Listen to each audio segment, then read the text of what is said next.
We want to focus now on the economy, which is one of the top issues on Facebook, with 6.6 million people discussing it online. A lot of that conversation is happening here in Detroit, where the unemployment rate is 10.9%. That's more than double the national average. Senator Rubio, you have taken to calling Mr. Trump a con artist who portrays himself as a hero to working people, while he's really been, in your words, sticking it to the American workers for 40 years.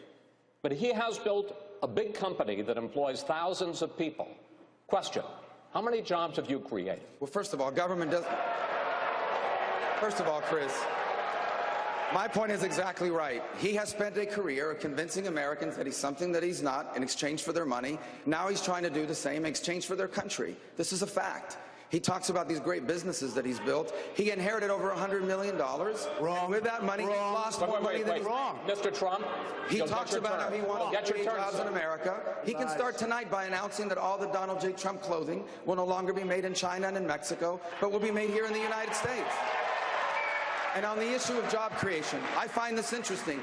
The private sector creates jobs. The jobs of those of us in public service are to put in place policies that allow the economy to grow. That's the problem with the Democratic Party. They think government is what creates jobs. Government does not create jobs. Now, the way you create jobs is you make America the easiest and the best place in the world to start a business or to expand an existing business. If you go on my website, marcorubio.com, you will see a real plan to fix our taxes, to roll back regulations, to repeal and replace Obamacare, not just lines around the states. Serious policies and proposals.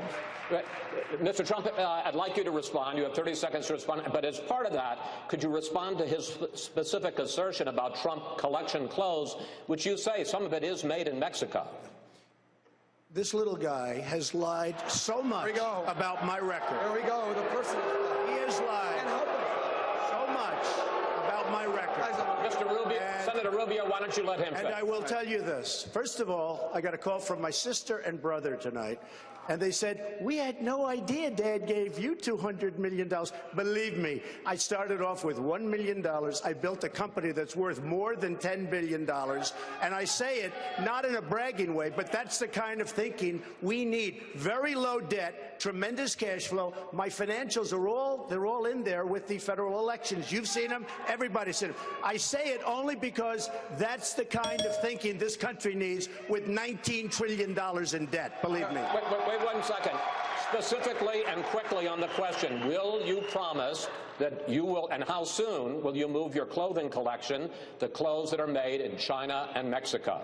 They devalue their currencies. I will do that. And by the way, I have been doing it more and more. But they devalue their currencies, in particular China. Mexico is doing a big number now also. Japan is unbelievable what they're doing. They devalue their currencies, and they make it impossible for clothing makers in this country to do clothing in this country. And if you look at what's happened on 7th Avenue, and you look at what's happened in New York with the garment industry, so much of the clothing now comes out from Vietnam, China, and other places. And it's all because of devaluation. By the way, the Trans-Pacific, if you look at the TPP, a total disaster, which, by the way, Marco is in favor of. It is a disaster for our country. It's trying to be approved by various people, including President Obama. And I'll tell you something, the biggest problem with that is they don't take into concurrence the devaluation. Thank you. Thank you, Mr. Trump. Senator Rubio. And they're killing.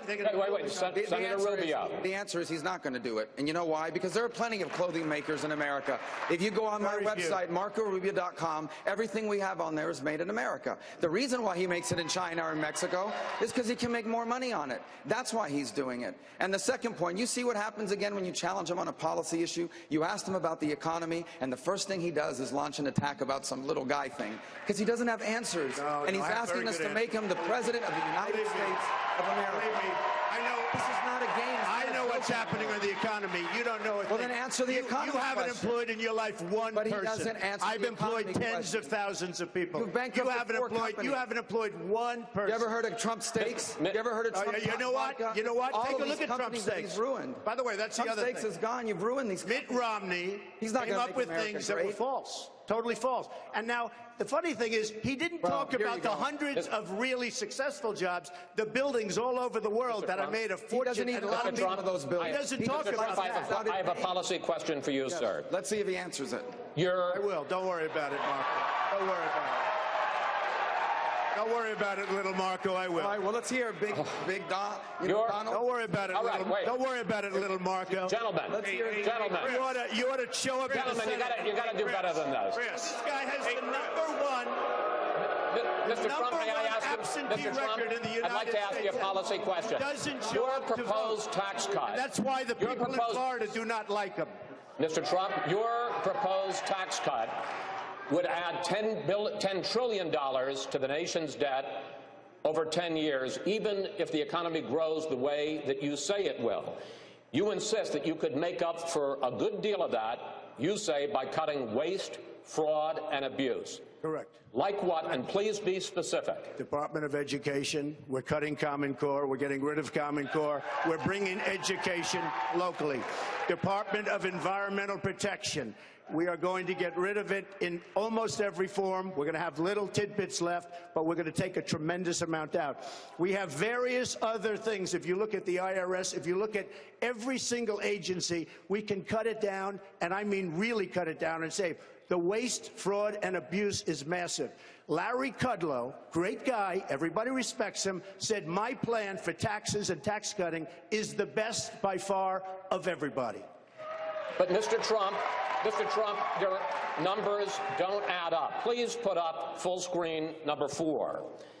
The Education Department, you talk about cutting. The total budget for the Education Department is $78 billion, and that includes Pell Grants for low-income students and aid to states for special education. I assume you wouldn't cut those things. The entire budget for the EPA, the Environmental Protection Agency, $8 billion. Okay.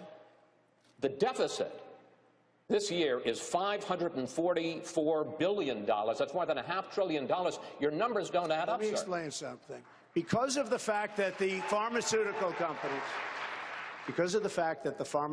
companies are not mandated to bid properly, they have hundreds of billions of dollars in waste. We don't bid properly. We don't have proper bidding procedures. The reason we don't is because they take care of all of the senators, all of the congressmen, and they don't bid. They don't go out to bid. Trump? Take a look. Excuse me. You're talking about hundreds of billions of dollars. No, you're not. If we went out to the proper bid. Of course you are. No, you're not, sir. Let's put up full screen number 2.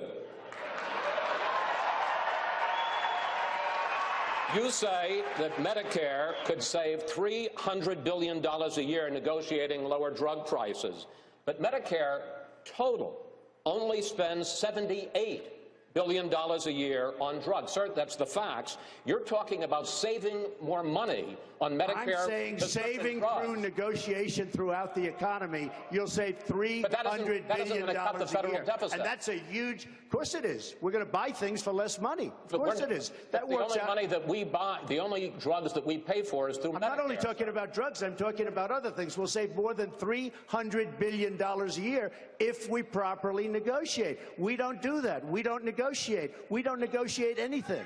Can I? No, I promise I'll get to you in a moment.